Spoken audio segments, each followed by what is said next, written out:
Salut tout le monde! Je suis toujours Pauline de la page Facebook By Popo et de l'Instagram By Popo. Aujourd'hui, on se retrouve comme promis pour le tuto de la robe Soline. Donc Soline, c'est vraiment un patron que j'aime de tout mon cœur. Je vous l'ai présenté il y a quelques jours. C'est mon premier patron de couture en collaboration avec Super Bison. Si le patron vous intéresse, il est dans la barre de description, juste en dessous de la vidéo.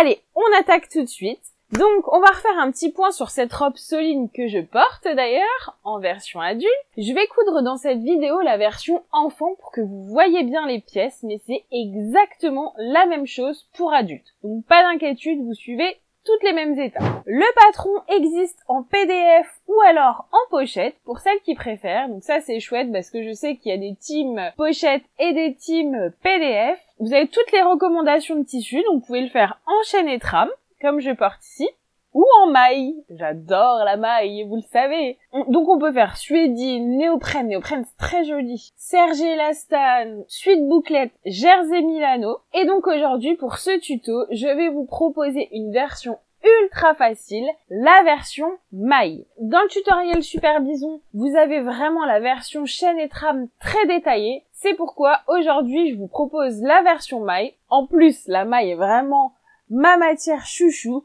Mais encore une fois, ne vous inquiétez pas, vous pouvez également suivre le même procédé avec un patron chaîne et trame. Simplement, il n'y aura pas de pose de fermeture éclair invisible avec la version chaîne et trame. C'est donc une version simple et efficace comme j'aime. Alors, dans un premier temps, je vous invite forcément à couper les pièces dont vous avez besoin. Il y a toujours un tableau détail proposé par Super Bison. Vous pouvez comparer vos mensurations pour trouver la taille la plus adaptée. Moi, pour ma fille, je vais coudre la version en 10 ans. Allez, trêve de blabla, on attaque dès maintenant. Alors, dans un premier temps, je vous invite à bien entoiler les deux pièces en forme, qui sont donc ces deux pièces. C'est vrai que moi, d'habitude, je chante facilement cette étape en me disant c'est pas très important. Et puis, du coup, pour cette collab, j'ai beaucoup discuté du patron, forcément. Et c'est vraiment important parce que ça donne de la rigidité à l'enforme et c'est ce qui lui permet de rester bien à l'intérieur de votre ouvrage. Donc, ne sautez pas cette étape. Une fois que tout est fait, on peut commencer la couture. Alors, dans un premier temps, je vous invite à prendre le devant et le dos, ainsi que les petites découpes princesses qui vont venir s'ajouter à ces deux pièces. On va venir épingler endroit contre endroit nos côtés devant à notre pièce devant. Alors, on se moque un petit peu du cran fermeture éclair. Par contre, le petit cran qui détermine les manches, donc c'est un double cran en l'occurrence. Là, il faut bien le faire, ça va vous aider à vous repérer entre le devant et le dos. Je viens donc positionner de chaque côté ma petite pièce. Donc là, vous devez retomber sur le cran qui vous permet l'assemblage. Si vous l'avez oublié, c'est pas super grave. On vient faire la même chose de l'autre côté de la pièce devant. Et moi, j'aime bien être efficace et parvenir 50 fois sur la même étape. Donc, je vous suggère de faire exactement la même chose avec la pièce dos. C'est exactement le même montage. On vient sur les côtés mettre nos petits empiècements. Alors, si vous avez peur de plus vous y retrouver entre le devant et le dos, vous pouvez mettre une petite épingle dans votre tissu sur le devant. Mais ici, je trouve que c'est assez simple de s'y retrouver parce que le dos est très échancré. C'est ce qui rend d'ailleurs le modèle très joli, à mon sens. Donc, si vous hésitez, vous voyez qu'il y a quand même une très grosse différence d'échancrure. Et l'échancrure est au dos. Attention à faire un petit peu dépasser l'angle pour que les marges de couture se rejoignent bien au niveau de tous les empiècements. Le bout de l'angle ne doit pas arriver au bout du tissu. Alors, ce qui est très cool, c'est que chez Super Bison, les marges de couture sont toujours comprises, donc ce patron ne fait pas exception. Les marges de couture sont à 1 cm. Allez, c'est parti, on attaque. Alors moi, je vais coudre ce modèle à la surjeteuse parce que j'ai la chance d'en avoir une. Mais si vous n'en avez pas de panique, vous pouvez tout à fait réaliser le modèle chaîne et trame ou le modèle en maille avec votre machine à coudre grâce à ce point de couture.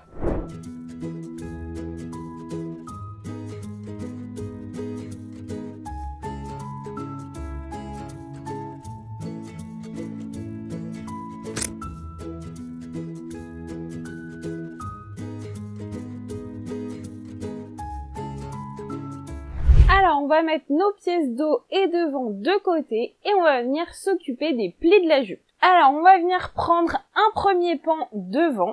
Attention de bien marquer les petits crans qui sont en haut, c'est ce qui va vous aider à faire les plis, ainsi que le cran au niveau de la pliure du tissu. Alors on va venir prendre le haut de la jupe qui va se positionner au niveau de la taille. On va venir attraper le premier cran qui va venir se positionner sur le deuxième. Donc moi j'aime bien aussi bloquer avec une petite épingle au niveau du pli, donc à l'intérieur de la jupe. Et le troisième cran qui va venir dans le sens inverse, épouser. Donc voici comment on forme un pli creux. Vous avez les deux extrémités qui viennent se replier sur celui du milieu. On continue le même processus avec le cran qui nous reste qui va venir sur la pliure du tissu.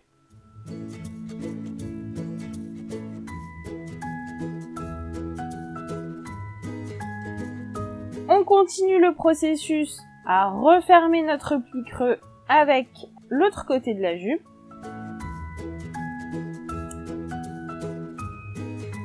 Donc là, on est à 2 plis creux et on vient en former un troisième et dernier.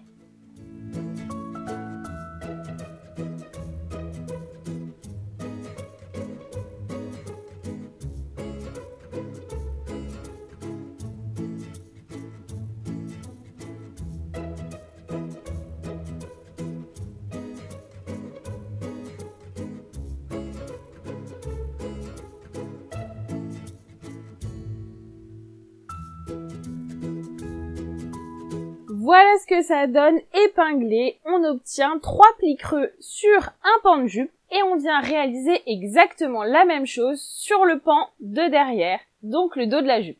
Tiens, d'ailleurs, ça pourrait être un joli hack, ça, ne garder que les pièces jupe et mettre un joli élastique lurex sur le dessus, ça ferait une chouette petite jupe. Une fois que vous avez bien tout épinglé, je vous invite à venir faire une couture de maintien, donc c'est-à-dire une couture sans point d'arrêt, avec un point assez large pour venir bloquer tous les plis. Parce que je trouve que c'est très joli quand les plis sont bien fermés, ça apporte du cachet à la robe, et si vous laissez épingler et que vous assemblez avec l'étape d'après, vous serez moins vigilant sur les plis et ils risquent de s'ouvrir, ce qui sera un petit peu moins esthétique à mon sens. Donc même si vous cousez à la surjuteuse, je vous invite à repasser à la machine à coudre pour bloquer tout ça, ou si vous êtes plus à l'aise avec une couture à la main, à faire un petit bâti. Alors j'ai réalisé du coup ma petite piqûre de maintien, donc je l'ai fait en blanc pour que vous la voyez bien pour ce tuto. Sinon j'aime bien camoufler un petit peu, parce que je retire pas toujours les fils de montage, et donc je prends une couleur assez similaire comme ça si j'oublie. Ni vu ni connu, je t'embrouille. Alors on va venir du coup assembler notre jupe avec les pièces devant et dos qu'on a assemblées tout à l'heure. Je vous invite à faire attention à ce que l'empiècement tombe pile poil en face d'un pli creux. C'est vraiment beaucoup plus esthétique à l'œil. Donc n'hésitez pas à mettre une petite épingle pour vous aider. Et attention, si vous la faites à la surjeteuse, à bien la retirer. Un petit clip, ça marche aussi. Donc on vient bien faire correspondre les extrémités, les plis. Et on fait ça avec le haut devant et le haut dos également. Et maintenant, on vient assembler nos coutures.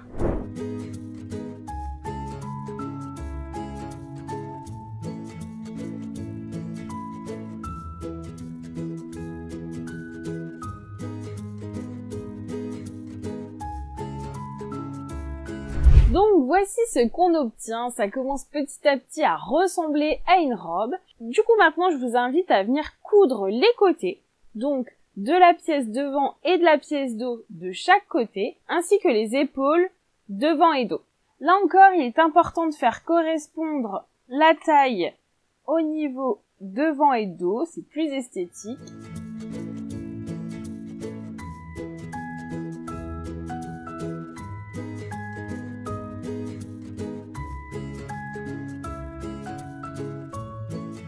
Et quand tout est bien épinglé, personnellement j'aime bien préparer un maximum d'étapes d'un coup parce que ça fait gagner du temps. Je vous invite à prendre l'enforme devant et dos et de les assembler par les épaules également. Allez, c'est parti! Et maintenant que la robe prend forme, on va aller mettre l'enforme. On va venir assembler l'enforme endroit contre endroit.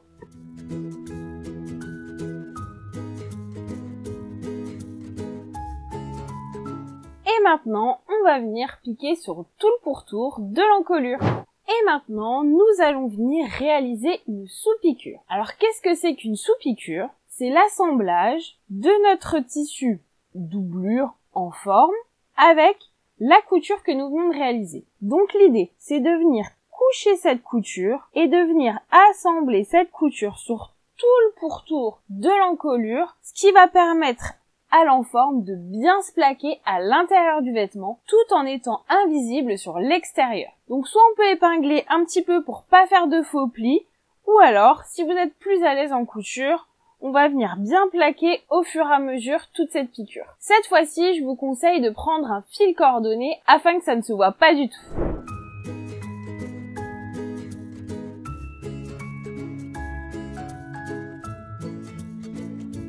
Voilà ce que ça donne sur l'envers de la robe. Alors je vous invite à venir remettre l'enforme à l'intérieur de la robe. Si vous le souhaitez, vous pouvez mettre un petit clip ou une petite épingle pour bien bloquer l'enforme au niveau de l'emmanchure, parce qu'elle va être bloquée dans notre couture.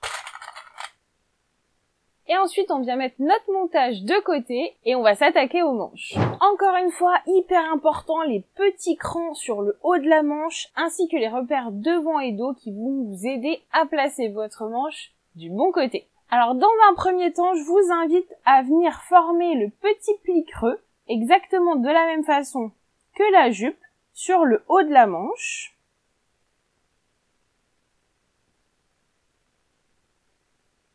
La même chose de l'autre côté, et ensuite on va venir refermer notre manche endroit contre endroit. Vous pouvez donc effectuer une petite piqûre de maintien, et ensuite on vient assembler nos coutures. On vient ensuite retourner notre manche sur l'endroit. Oh, il est agréable ce tissu. Je vais regarder s'il n'y a pas une autre couleur pour moi. Il est vraiment super confortable. Je l'ai eu chez Super Bison également, mais il y en a plus en stock. Je sais pas s'ils seront réapprovisionnés.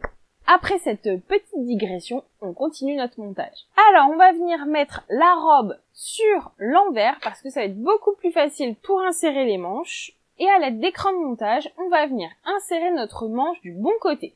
Alors, les deux petits crans, ça correspond au devant.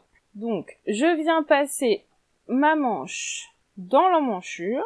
Je fais bien correspondre le bas de ma manche avec la couture côté. Là encore une fois, on retrouve des petits crans qui nous aident à bien placer nos pièces. Ça, c'est ce que j'adore chez Super Bison, c'est que c'est toujours bien détaillé, très aidant. Je suis vraiment très heureuse d'avoir fait une collab avec eux parce que c'est toujours des patrons qualitatifs. Si vous êtes abonné à la chaîne, vous savez la passion que j'ai pour cette marque, ce n'est pas une nouveauté. Et si vous ne le saviez pas, c'est peut-être parce que vous n'étiez pas abonné. Alors je vous invite à le faire dès maintenant pour être au courant des prochaines vidéos, des prochains bons plans et des prochains tutos. Selon le même procédé, je viens insérer la deuxième emmanchure. Là encore, pour un petit souci esthétique, on va essayer de bien faire correspondre le pli du haut de notre manche avec la couture épaule. Et on assemble tout ça.